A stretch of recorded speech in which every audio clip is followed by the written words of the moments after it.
Basketball is my life. I have nothing else. This is incredible. This is the best grateful I've ever heard. Shooters. That's what we do. Shooters, a basketball podcast. Let's go. Oh, we're live. This is weird, eh? This is weird. Do you want to start the person? I feel like we're gonna have like such personal conversations because we're like so Jack. I know. How do you feel about that? 100%. You can lead us in. Take us live from. This is your apartment, so I feel like it's only right if you do the intro. Yeah. What episode is it? Don't know. Yeah. We haven't done an episode and it's that long. We don't I even know. know. But go on. Welcome to the Shooters Pod, the first ever in-person Shooters Pod, and it's happening from my apartment in Germany, Heidelberg. Darren, you've been here a week now. How has the experience been so far? It's been very good. I'm not gonna lie. This is a different setup. I feel like I'm like, do I look at you? Do I look at the camera? But who knows? It's been a very good experience. So thanks for welcoming into your lovely home around here. Yeah. Just off the top, Heidelberg's much nicer than I realized. Like before I came here, I was just like, I didn't do like any Googling. I didn't do like anything like that. I was just like, you almost made it easier. Like, I'm going to be in Heidelberg, so that's where we're going to be. So there's no overthinking it, but the city's much nicer. There's like a lot of tourism and stuff. So I don't know. I'm a fan. I liked it. Yeah, I agree. I think Heidelberg's a beautiful city. And this is your first time in Europe. Has there been any quirks or anything that's stood out to you when it has come to just being in another country, especially Europe, Germany based? I think the big one was like initially like the language. Like I wasn't sure about the language barrier. I was just like, how's it actually going to be? But like you said, or like we both said, I think Germany's probably a good spot to start because like most people speak English. There's been a few example where I went to Burger King the other day. Shout out that. Just had to fit it in. I had to rush to Jack's game yesterday. But there was kind of an awkward exchange there. I wanted like the most basic meal and he couldn't really speak. His English wasn't great. So it was a bit of a struggle, but that's fine. I got it in the end, correct order. But most people can speak English, so it's quite handy. It's quite handy, as you know. Yeah. No, I agree. And like I remember the first time going to the shops, I was petrified. Yeah. Of just like, how am I going to deal with this? But then you get more and more comfortable. And it's kind of like you learn to I personally just give it let them know that I'm full English straight away. So I hit them with the, "G'day, mate, how you going?" And so they know like, oh, this person does not speak any German. Yeah, Jack's very good at, there's a few times we've been out to dinner or something and then they start speaking in German and Jack's just straight away just like, "Sorry, English?" And just little things like that where you just straight away know how to like make the conversation happen is good. And the other thing that was stressing me out as soon as I got here was driving on the right-hand side of the road. I've done no driving, but as soon as I hopped in your car, I was like, I don't know how the hell you're doing this. Like even little things like the lights being smaller or the lights being like further away. I was like, which one are we meant to going here? It's daunting even as a passenger, but you're just like a local now. Yes. Do you still get, I don't know, stressed out about anything about that stuff or is it just, it's normal? No, it's I've adapted pretty quickly. I would say I did drive for 3 years in America, which is on the other side of the road. But saying that, the first, I would say 2-3 weeks of driving here was full stress, full concentration. The lights. So in Australia, when you pull up to the lights, there are lights where you're pulled up at and like at the end of the intersection where you're going to cross. When in Germany, that doesn't happen. And so I'm very tall. So whenever I pull up to the lights, I have to consciously sit there dark and make sure I can see the lights. Otherwise, I'm just sitting there and I'm getting honked at. So that's a small difference that I've got to get used to. That's fair. It is just an adjustment. It's like anything. The more you're there, the more you'll be familiar with it and comfortable with it. What about basketball? I've seen 2 games of Jack's now. First game I was there, I think he had like 16 points in the first half. So I'm just going to say that's your best game since you've been here. Second half wasn't as pretty, but that's all right. It happens. Got the win. I think you got the win, right? Yeah, sure. Yeah, that's right. Yeah. And yeah, it was just shout out to Peter from MLP Academics for getting me all the media access that I'd normally do in an NBL game. So it was just quickly on that. It was like really cool because I didn't expect to sort of get the access, even though you said it was probably going to be allowed and all that. But Peter just like made it essentially like an NBL game for me. Could roam wherever I wanted, basically. It's always different going to different arenas and seeing where the photographers sit and all that stuff, which they do a bit differently to the NBL, which is kind of interesting. But no, it was super cool just to shoot your games like normal and grab some photos, grab some video. Yeah, and cool content. And so he's been here for 2 wins. So we're undefeated with Darren in Heidelberg and taking photos. Well, I had an away game. So I was versing EuroLeague team Munich in Munich, which is about a 4-hour drive away from Heidelberg. And you made the day trip. I did. How did you make the day trip? How was it shooting there? What was the quality of basketball like in comparison to when you're shooting and watching NBL games? It's a great question. I think I've said this to you a few times. I think I get soaked up in just taking photos, and sometimes I forget to look up, and then halfway through the game I'm just like, wait, I could actually look and watch the game, because like I'm not here for work kind of thing. Like I do want to help like give content and stuff to MLP and just for our own channels or whatever and document the experience, but at the same time this is like a brand of basketball I've never watched before, so actually looking up and paying attention is good. But as people say, it's much like it's physical. You said you feel like you're playing rugby out there sometimes, but yeah, it's physical, but it's a good brand of basketball. Like it's the both games I've been to felt like pretty fast paced, and they've both been both wins. So I traveled to Munich by myself on the train, 3 hours and a half or something, but once again, Peter made it super easy to know what trains to catch.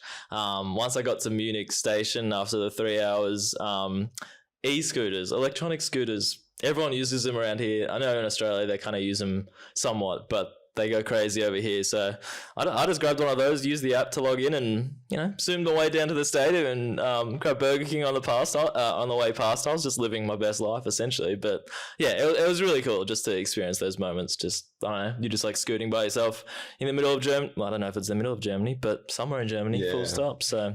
No, very cool. I like it. And as you can tell with this episode, we're just going to be chopping it up a little bit, going back and forth, and then we're going to be going over some free agency NBL talk. But we're in a situation in the BBL where Heidelberg Academics has the chance of making the playoffs. So this Sunday, some crazy stuff has happened with upsets and all the madness, but this Sunday will be a do or die game for us, depending on how results go. We either need to win by 10 points to make it, or we just need to win the game to make the playoffs. And that would be pretty crazy, because it's been a journey from when I entered, we were coming 15th, and currently we're sitting 10th, and top 8 make it out of 18 teams.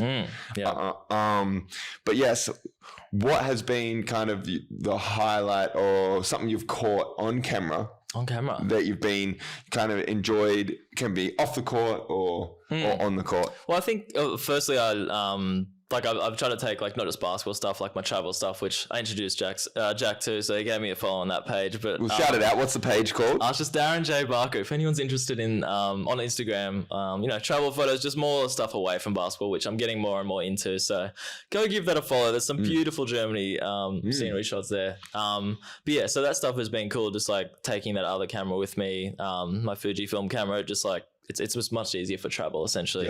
But favorite thing I've caught on camera, it reminded me of your point guard Eric Washington last night. He's been the 2 games I've seen. He's been a monster, and I've said to you, is he normally like this? I even asked Peter from MLP. I'm like, is he normally like this? Because I don't know. I didn't really know anything about him coming in, but I think just capturing some of his moves on video last night was probably a highlight. So I came here for you as my favorite player, and Eric's slowly, creeping up that that bandwagon. But hey, you're still number 1 in my eyes, but he's very good. Let's just put it that way. I like it. No, he's been playing well, and could we see him in the NBL next year? Let's make it happen. Let's just start. I don't know. Eric Washington to the NBL. Come to the NBL. I like what you say. I like what I've seen.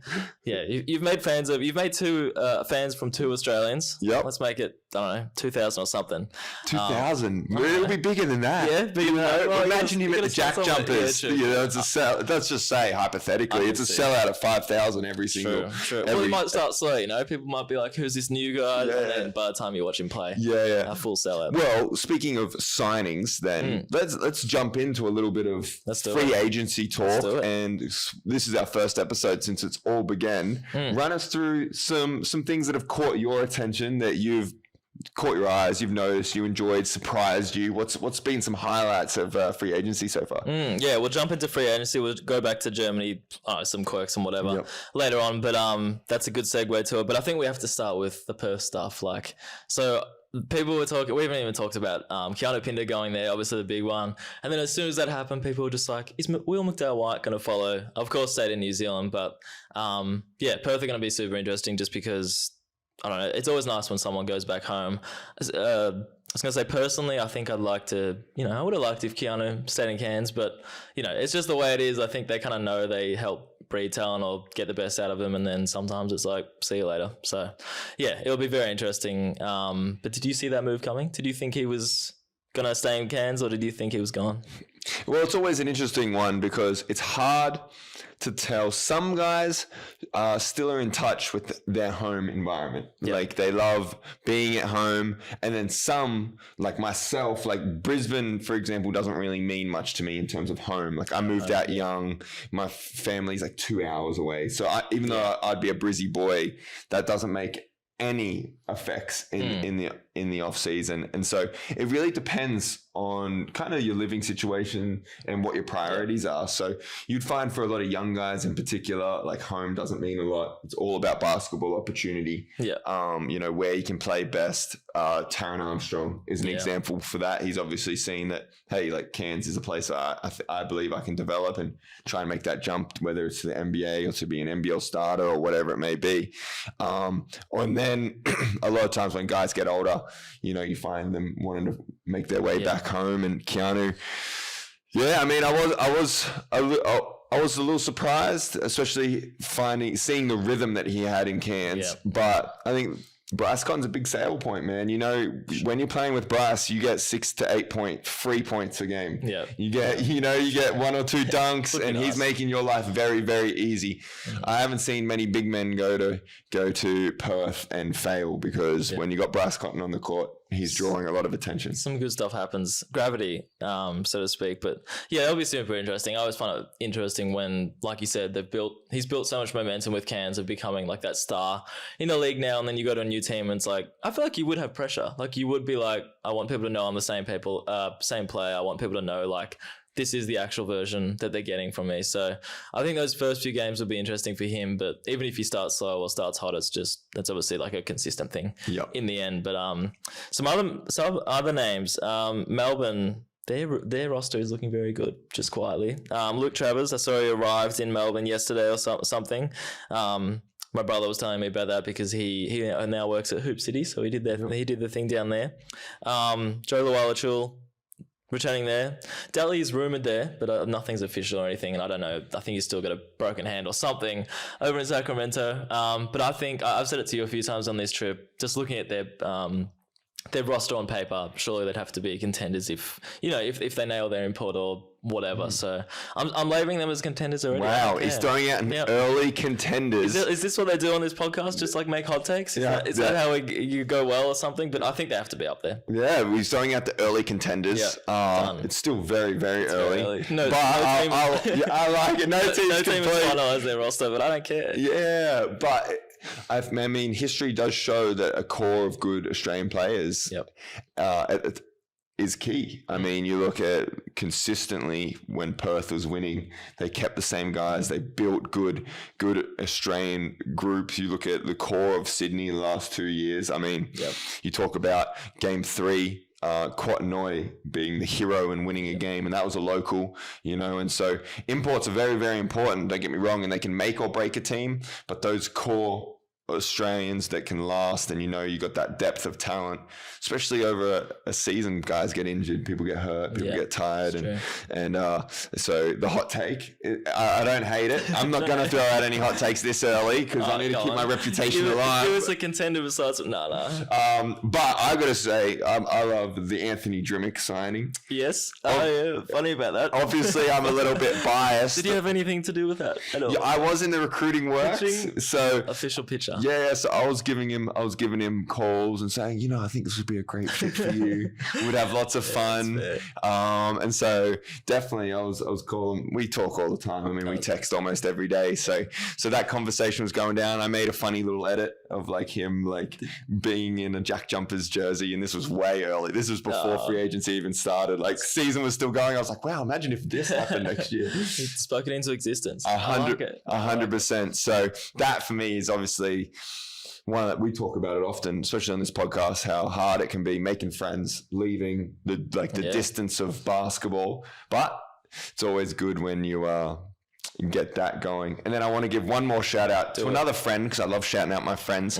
One signing that made me really, really happy was the Ben Air to Southeast Melbourne, because we talked about it a little bit earlier. Some guys want to be at home. They love being home, but there is something special about putting on that home jersey when you're one of those loyal guys. And he's a Southeast boy. Yep. He's got an incredible story, and we're looking to get him on the podcast when we get back in Australia. Yep. But from grinding, not making state teams, to Division II college, to coming back, to retiring because he couldn't get in the league, to here he is signing a 2-year deal with Southeast. So I got to give him a shout out for sure. No, it's a good one. You were telling me a very cool story about sort of like that. There was like a step where, basically he didn't know how far he could take basketball, and then people played some key moments in his life to get him to where he is today. Obviously a lot of credit to himself as a whole, but I reckon we'll dive into that story when we hopefully get him on. So Ben Air, if you're listening, we want to chat about that. But no, that's cool. Speaking of Tassie, Junior Madud as well. I enjoyed that one. I've met him a few times, just like whether it's NBL work or another podcast, but he seems like a good dude, and it's fun when some young people like that come to a new team and hopefully get a bigger opportunity and stuff and prove himself in that point. But yeah, he seems fun. I mean, if it'll fit in our defensive style playing, bringing that energy. And so it'll be really good to get him down to Tassie and kind of get him acclimated. Oh, no, just say it confidently. Acclimated. Not acclimated. Acclimated. And I love that signing too. So it'll be really good to get him down. He's been getting buckets in the NBL 1, and so it's an exciting time. It is. I always like that. I think I don't even know. Did we touch on Taron Armstrong? I don't know, but he's another exciting one that would have been nice if he stayed in Tassie and he went to Tassie, but that's all right. These things happen. Cairns are known for breeding their talent or giving young guys a shot. So hopefully we see all of him from day one. I don't know a heap about him, but he's definitely one of those guys that just you definitely just want to see how he was going in his college career and stuff, and to see it firsthand now, it's going to be exciting. I don't know how much you know about him or whether you've had any. So I haven't had too much to do with him, but we'll give him a quick backstory. Is 2 years in college, had 2 great years, and then went into the transfer portal. And so what that means is pretty much you can leave your college and go to a different college. And so he went through the recruitment process and has decided to go pro. So he had 2 really good years.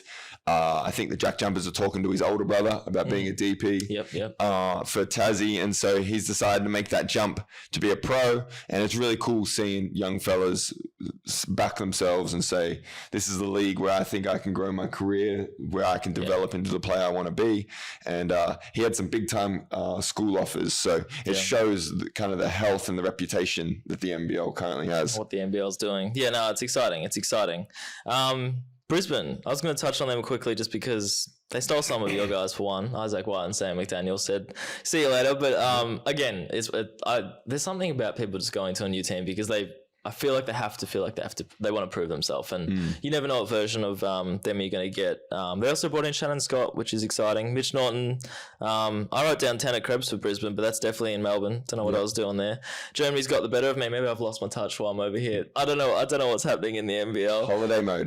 Yeah, I mean, who cares about the NBL? No, we obviously still care about the NBL because we're talking about it.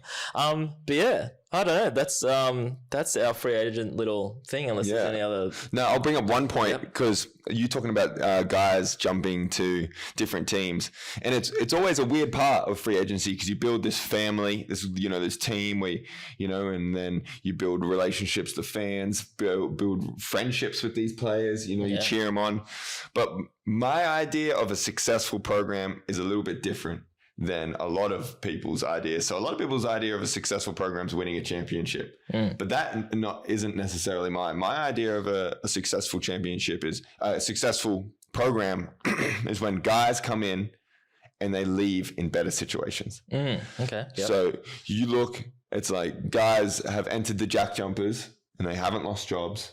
They've still got jobs. You got development players coming in that are working their way through. Yep. You got Shawnee Mack that's now going to be on a roster.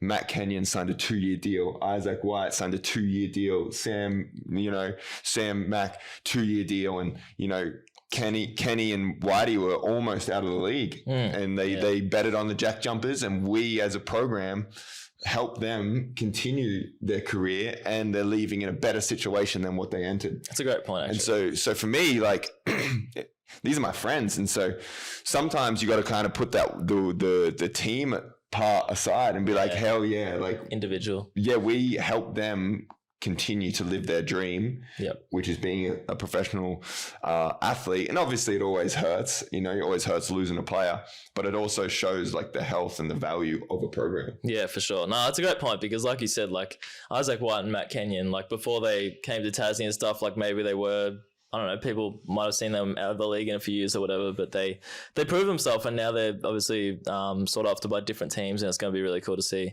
what they're going to do. All right, quick break, and we're back talking about Germany. We're going in a roundabout here, but it doesn't matter, because sometimes things segue off each other better than, this whatever this run sheet says. So I've just got some Germany quirks and stuff that I've picked up over my time here. I'm going to start with what they call you over here. When the first game I attended, as they were introducing you, they call you Jack McWay, which is, I like it. It's like your, I don't know, different personality, alter ego over here. So it's not Jack McVeigh, it's Jack McWay, and he's made a difference to this team. So he's going to go down in history books for MLP academics, I reckon. He's been a great signing. He's been a great signing. Maybe. I mean, they pronounce their V's and their W's are switched. Yes. So when they pronounce my name, obviously it's MCV. But to them, it's an MCW, so it's McWay. Whatever works, right? And I've just embraced it. Yeah. So now, whenever I hit some big shots next year, maybe you can pull out a McWay. McWay, I don't mind it. The first game I was at, I was trying to get some kids to go crazy when you ran out. And maybe my fault was because, again, you don't know what people's English is like. So I went up to my mum and was like, do you guys know Jack McWay? I almost called you Jack McWay. Not even intentionally. It's catching on. I was like, do you guys know Jack McWay? And they kind of said yes, but maybe that was my downfall. I should have just said, do you guys know Jack McWay? And they would have gone crazy. But anyway, they ran away and didn't even do it, I don't think. Yeah, we're learning. I'm just going to go down a list of stuff I've noticed. Healthy and active people. There's a lot of, shout out to Germany and maybe just Heidelberg. People are fit. People are biking everywhere, cycling everywhere, riding those scooters, even though you wouldn't really call that fitness. Yeah. But anyway, it's good. It's kind of just good to see. They're so active, it seems. Even at all times of the night, the morning, I think we were, I don't know what it was, whether it was coming home from a game or something. It was quite late and people were just like happily cycling down the road. It's like pitch black and it's not like, I'm going to be stereotypical here. If I saw that in Melbourne or like Australia, I'd be like, I don't know, some young kids having fun. It's people who've been drinking. It's something like that. But these just looked like regular like mothers and fathers and even like grandparents. I don't know. It was kind of cool. It was kind of wholesome, to be honest. Just a middle of Heidelberg streets. These parents and stuff just cycling down, having the time of their life in fresh air. It's good. 100%. I mean, that's something that I've enjoyed over here is the food quality. Yes. I think is definitely better. And then there's less like fast takeaways and less of that kind of overall experience. I think there's definitely a bigger focus on health. It's good. Which is something I've enjoyed being over here, which has also shocked me a little bit. Yeah. Because, you don't really know areas that your culture can improve on until you experience other people's, right? 100%. And so it's definitely, Australia could take a page out of some of the local, like the local farmer. It's all a bit more local based in terms of food and stuff like that, and it makes it easy to eat a little bit healthier. Yeah, I actually really like that because I haven't done much traveling, as I've mentioned, like first time in Europe, but when I went to the States like all those years ago, like sometimes you just want a salad or sometimes you just want something lighter and you don't feel like greasy afterwards. And I remember that being a struggle, and over here it's kind of just like there's just like the food does feel fresh. Like it does feel quite clean, even though we downed some like schnitzels and delicious sausages and stuff the other night. But anyway, the food is good. They have blue receipts over here for anyone wondering, not white receipts. That's really interesting. Don't care if you don't care about that, but it's interesting to me. The old city that we have mostly eaten dinner in, so they call the old city, is there like, there's no like new city, right? Or there is? There kind of is. There kind of is. Have we even been there?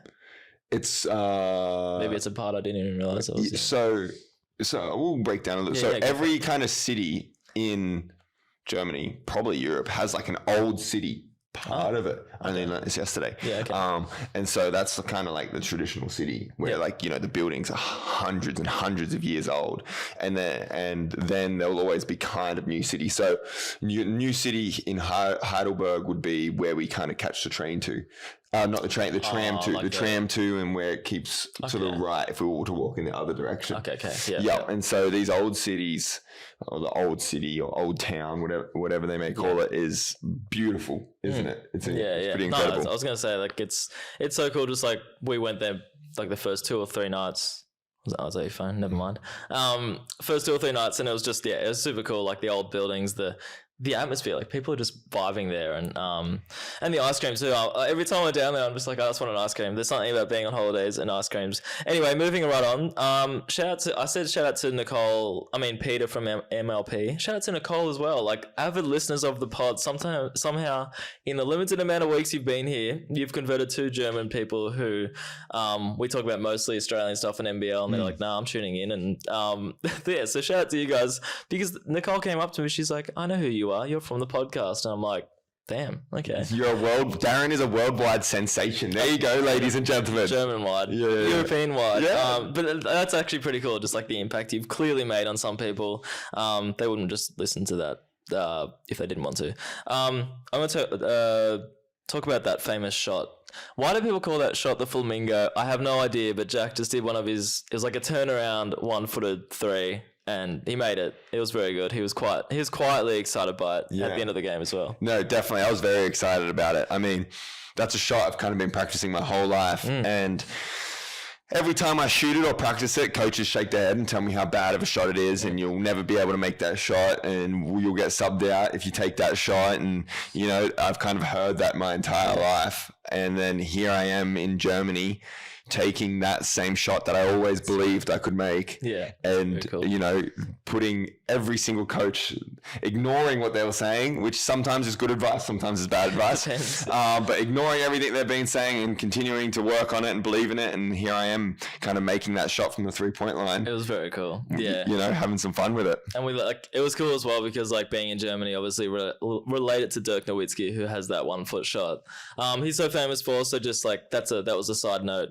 I'm wary of you having to leave soon, but so I'll speed it up. It's fine. There was something I found funny was we were watching the NBA playoffs, and someone ordered a drink and they just called it a skinny bitch. And I found that very fascinating. I don't know why. Someone was like, it's just like a vodka and soda drink or something, and they're just like, I heard them saying it's just like, do you mean a skinny bitch? And I'm like, excuse me. Like, I don't know if that's like a term that a lot of Europe use or other people use, but it caught me off guard, and I thought there was some, you know. I wonder if it's called that in Australia, maybe, and we're just uneducated. That would be funny if I'm reacting to it. I don't know. I'm reacting to it like it's crazy, and people are just like, yeah. But we definitely, on this podcast, we're not professional drinkers because we wanted to watch the NBA playoff game. And so we're like, let's find a bar that we can sit in, put the game on. And so we find this nice bar. It's cool. It's not too crowded. You know, we order a drink, and then Darren turns and looks at me and says, I want some ice cream. And so there's no ice cream on the menu, but we ask, and they say, oh yeah, you know, ask for some ice cream. They go out the back and they say, oh, is it kid size or adult size? And they go adult size. So we were sitting in a pub at 9 p.m. at night watching the NBA, and Darren was sitting there eating some ice cream, and it was a pretty wholesome moment. Look, I think wholesome, and sometimes you just have to stick to who you are, regardless of the judgment you get. Like, and then Jack started saying to the lady that served us, he's just like, oh, he hasn't eaten any dinner. He just jumped straight to ice cream and whatever. But no, I had eaten dinner, and there's nothing wrong with a bit of ice cream just to finish the night. It was delicious as well. So thank you to the Moore pub or whatever they're called. Yeah. Very good there. Let's quickly touch on, I think, the AFL Tassie team that did not segue from Germany at all. No. Actually, before we leave Germany, did you know I went to the toilet at the... Yes. You wonder where I'm going with this, but I went to the toilet at the train station yesterday, and you have to pay to use the toilet. Yes, so it's also the same in all service stations, gas stations. Jeez, okay. But the thing is, there's full-time cleaners. Okay. So they're pretty clean. Yeah. So there's like a full-time cleaner at all like the kind of train station toilets, service station, especially along the highways. Yep. And then if you go to the toilet, it automatically cleans itself as well. And so you have someone there looking after it. And so it's all, and then that $1 that you do spend, you can actually take to the counter and use. So that ticket that you got given, I should have. Yeah, my fault for warning you. That $1 that you used to go to the toilet, you can use to buy some food food or something along the lines. I just put it in my back pocket and that was it. Yeah. Because these things for European people and people in Germany is probably like whatever. It's like the most obvious thing for us in Australia we don't think twice about. But just little quirks as you're traveling. You're just like, I went to scan my ticket on the barcode because I thought my train ticket would get me in. And this guy's like, no, you have to pay. And I'm like, it's a bloody toilet. Let me just use it for free. Anyway, that's enough of Germany quirks, but super cool place. I'm not just like saying this, I've thoroughly enjoyed my time here so far.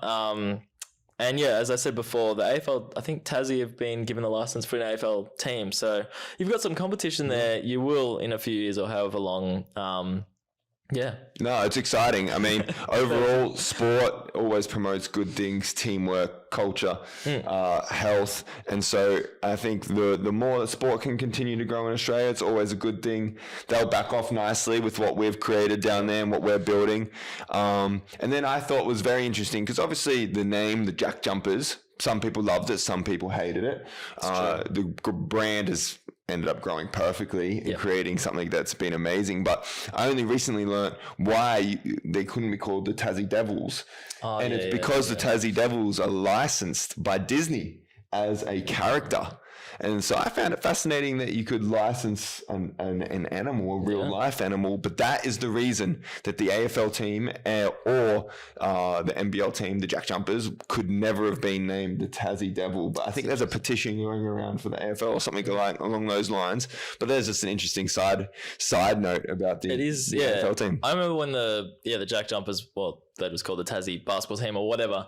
We're talking about the names. Yeah, it's something about the license as well that I don't know whether it dates back to previous teams or something, but there was something in that area as well that was just like they couldn't be called Tassie Devils, even though I think that was kind of like the favorite. Yes, I did not know what to think of the Jack Jumpers name when they came out with it, but it has grown. Jackson McDonald on Twitter asked you a question relating to this because I think a Hawthorn player came out and said something like he wouldn't want to live in Tassie or something, like they'd have to pay me a heap to make me move down there. But he asks, when you signed with the Jack Jumpers, could you see yourself staying for as long as you're going to be? And what is something you would say to other pro athletes to try to convince them to move there? It's a good question. Here's a pitch. For me, one, I had never been to Tassie other than the Blitz. And so traveling for basketball is very different. You don't really get to see a lot. You're in a basketball court in a hotel room. So I count it as not traveling. So I'd never been to Tassie. Yeah. And then for me, I think where you live is an important choice, but it's a small... If you have a certain criteria, so for me, I don't want busy lifestyle. I don't want cities. And so it ticks all the boxes in that. I want to be surrounded by nature. I want to be near to some water. And so for me, from the moment I started doing some research, I was like, Tassie could definitely be a place that I end up long term. And so that was pretty obvious for me in terms of if I love the club and the things going on there. And then Tassie's been more beautiful than I could have imagined. And then a pitch to players would be, if that's your number one priority, you're probably not. They're probably not going to be a good football player. You know, if their number one priority is, there's not going to be enough things to do on a Friday or a Saturday night, then are they really someone you want in your club? You know, it's like you can recruit a certain type of character, and that character is people that are hungry, people that want to go to work, people that are family people, and people that enjoy the simple things in life, like great walks, the beach, and they're the type of people that you want to build a team around, a culture around. And if someone's worried about there not being enough nightlife, is that someone that you want to try and persuade to be part of the team? I'm not sure. It's a great point. Because like I get it to an extent about, but I will say like when people say there's not much to do in certain places, that almost appeals to me now. Like I live in Melbourne and they say like that hustle and bustle and stuff, but Tassie and like even Adelaide, I went there once with Jess. Just like that sort of quieter town where like you have like more wholesome moments where you just sit around, like you just find a nice cafe or you go for a walk in nature. Like, I don't know, that certainly appeals a whole lot more to people like me than the hustle and bustle of some places. So yeah, I think you have to be a certain type, but in the saying that, like, yeah, if you're like, I want to go out every Friday and Saturday night and Tassie won't have that lifestyle for me, it's like, well, I don't think that's your priority. What your priority should be as a professional sporting player. But that's it. Germany episode done. Wow, in-person episode. It's much easier just to, look at each other and actually talk funny enough about that. But yeah, Germany's great. Your apartment's great. I'm almost done here.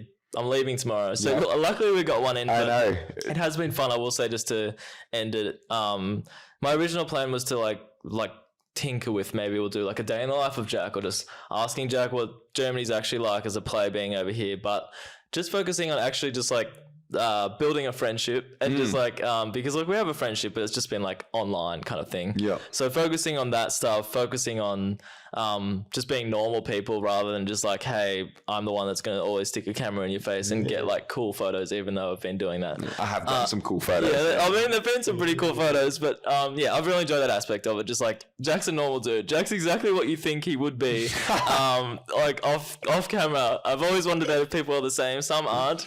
Jack's exactly the same. Just like always positive, always hyping me up. Every time I doubt something, he's just like, no, you've got this. So, shout out to you. No, it's been my hype up. That was my hype up. Yeah, done. That's my great everything. Yeah, no, it's been an awesome experience. I'm actually about to drop you one question, a surprise question. Do it. So I think traveling is a great teacher because traveling's fun, but it's really uncomfortable. Yeah. And a lot of times, you haven't got your normal nighttime routine, your morning breakfast, your raisin toast, Exactly. It's your normal coffee spots. You kind of break all the routines, all the habits, and sometimes it can be uncomfortable. But it's a great teacher. So what have you learnt about yourself? What's one thing you've learnt about yourself from a week?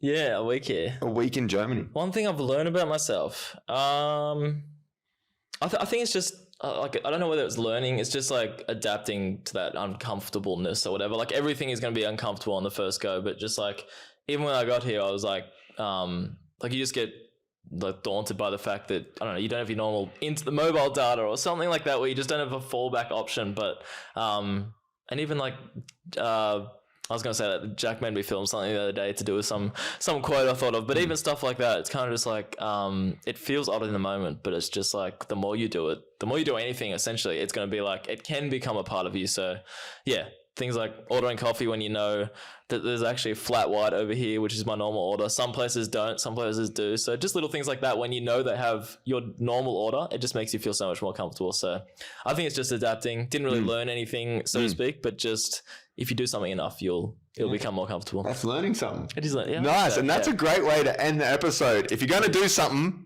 you're going to get better at it. It's going to be, it's going to become a part of you. That's a Darren quote. We might have to make him make another video. True. All right, see ya. Boom, we're out.